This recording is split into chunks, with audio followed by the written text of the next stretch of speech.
Yo, what's up guys? Thanks for coming back. Today's episode, tuturuan ko kayo kung paano magpalit ng engine sprocket featuring our very own Z200S. Kung first time yun sa channel natin, please don't forget to subscribe and hit the bell icon para lagi kayong updated sa mga latest upload natin. At bago tayo magsimula, my name is B-Boy LMD and welcome to Respeto, Kagulong.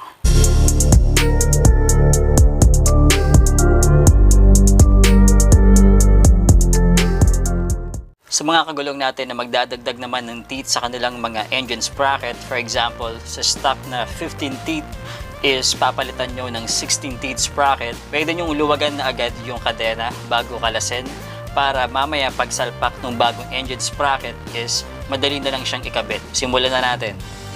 Kailangan natin gamitin muna is itong 18mm na wrench. Kailangan din natin ng pangontra. Wala naman kayong 19mm, pwede na itong plies. Hindi naman natin siya kailangan tanggalin mismo. Luluwagan lang natin ng konti.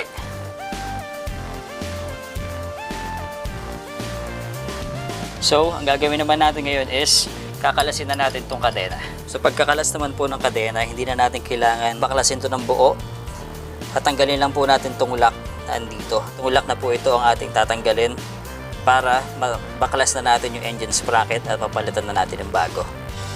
Kailangan lang po natin gumamit ng, ilang ko lang tawag dito, basta yung flat screw driver ba tawag dito, tsaka martilyo. Pupukpukin lang natin to para matanggal natin yung lock. Dahan-dahanin lang po natin, madali lang naman din tanggalin to. Yun, tanggal na. Napaka basic nyan. Ito po yung lock. Yan. Meron pa siya ditong isa. Yan. Kalasin na natin. Wala na yung lock niya. Yan na. Kalas na po siya. Para mabaklas naman po natin ang ating engine sprocket cover, gagamit lang po tayo na itong 8mm na T-wrench. Meron po ditong dalawang nut para sa ating engine sprocket cover. Ito nasa taas at itong nasa baba na malapit dito sa ating single shifter. So kung first time kayo magbabaklas na ito, medyo challenging. So pwede kayo mag-spray ng WD-40 para maiwasan yung pagbilog ng ating mga nut or ng ating mga bolt. Yan, tumuwag na. Ito naman sa baba. Yan, kung medyo nahihirapan kayo, pwede kayong manghingi ng tulong sa mga kapatid nyo, tropa nyo na hawakan to. Yan. Kasi sumasayad, tumatama itong T-wrench natin eh. So kailangan talagang alalayan para maikot natin ng mabuti yung bolt.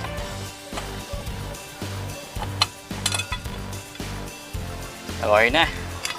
So yan, nabaklas na po natin ang ating engine sprocket cover. At ito na po ang ating engine sprocket.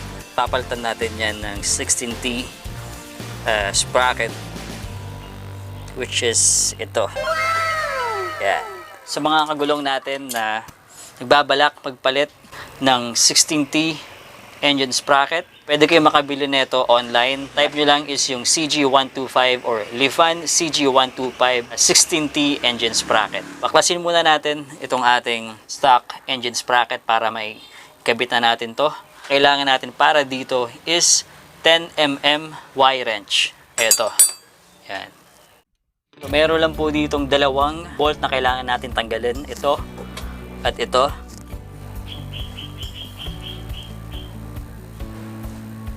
Yun. Pag lumambot na siya, yung kabila naman. Yun. Maiksi lang naman po yung bolt na to. Pag lumambot, sa to lang, pwede nyo na nga itong kamayin eh. Yan. Ganito lang siya kaiksi. Meron din po siya dito kung bakal. Para siyang washer. Ito. Yan. Tatanggalin din po natin to. Tanggalin na natin tong stock engine sprocket natin. Kamayin na natin yan. Yun. O, diba? Ito na siya. Salpak naman natin ngayon ang ating 16T engine sprocket ng CG125. And then, ibalik na natin tong parang washer. Yan. Balik na rin natin tong kadena.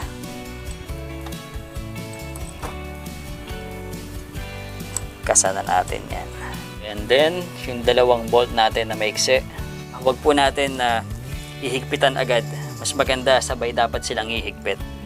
Kumbaga, alternate yung pag-ikot para pantay na pantay siya.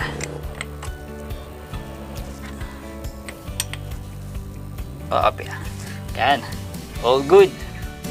So, ngayong naikabit na po natin ang ating bagong engine sprocket, pwede na rin natin ibalik agad yung ating engine sprocket cover. So, same drill lang din kung paano natin siya kinalas, ganun lang din natin siya ibabalik.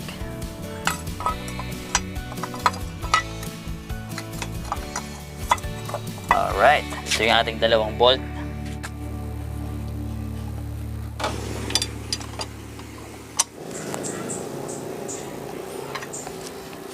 Okay na. Tapos na nating ikabit yung ating engine sprocket at ibalik yung ating engine sprocket cover.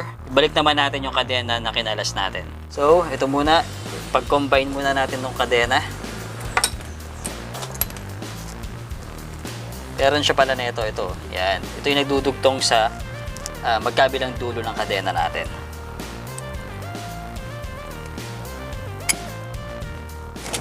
Yun. Balik na natin to. At yung lock niya. So again, kung paano natin siya kinalas, ganun lang din natin siya ibabalik. So ipapush lang natin siya pabalik. Yung lock.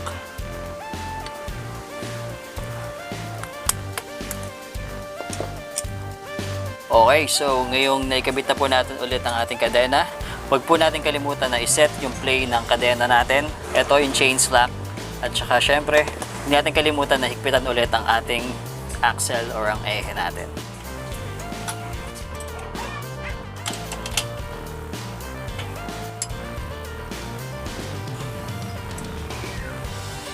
Okay, so yun na po. Gusto ko lang i-mention yung mga kagulong natin na nagpa-shoutout. So, shoutout muna kay Mark Garcia. Good luck po sa plano nyo na pagbili ng Z2X. Shoutout kay Pops Paul Samalca, all the way from Maasin City, Southern Leyte. Shoutout din kay Steph V, kay Stephen Vigno, isa sa mga solid nating subscribers. Shoutout din kay Words48, Lay Sam Bill, Explorers of Region 8. Shoutout kay Pops John Lloyd na Malata, isa sa mga subscribers natin. Maraming salamat po sa panonood. At sa mga kagulong natin na mga nagpapa-shoutout, mention natin yan sa mga susunod nating vlogs. So I guess dito ko na rin tatapusin yung vlog natin. Sana may natutunan kayo kahit paano. Kung umabot kayo sa point na to, maraming salamat sa panonood. You guys know the drill. Peace, God bless, ride safe, and respeto, Kagulong.